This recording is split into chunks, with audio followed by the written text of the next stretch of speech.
پرسیم عروسی کی میشوه؟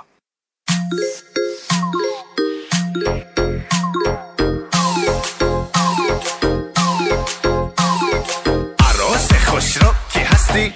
بگو عروس کی میشی؟ عروس بلاگر نمیشی؟ عروسی بلاگر نمیشم، عروسی بلاگر نمیشم.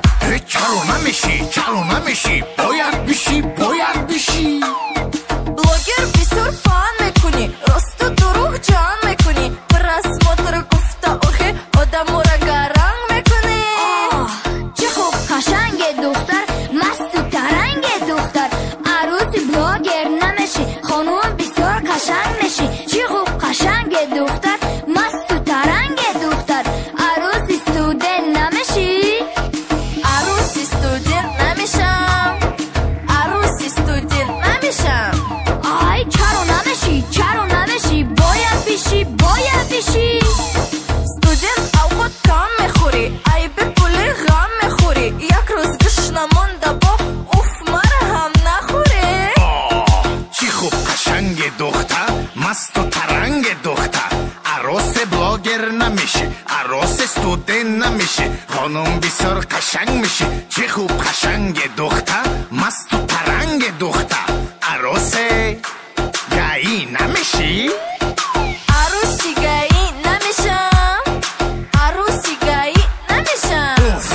چرا نمیشی؟ باید بشی. گایی هر روز کار میکنی، تنها مانده خور میکنی. اگر یکان گپش بگم با پروتکلم نکنی.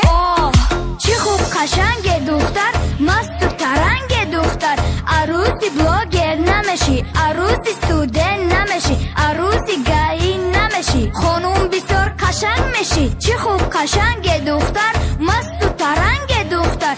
عروسی رپر نمیشی؟ عروسی رپر نمیشم، عروسی رپر نمیشم. آخه چرا نمیشی؟ باید بشی. رپر فقط لق لق میکنی، با دخترها چک چک میکنی. رشک مرا آورده و با قدیم بطل نکنی.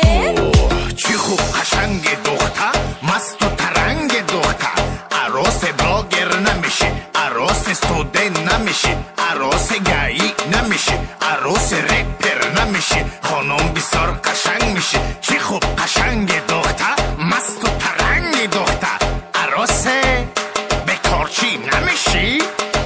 عروسی بکارچی نمیشم، عروسی بکارچی نمیشم. چرا نمیشی؟ باید بشی.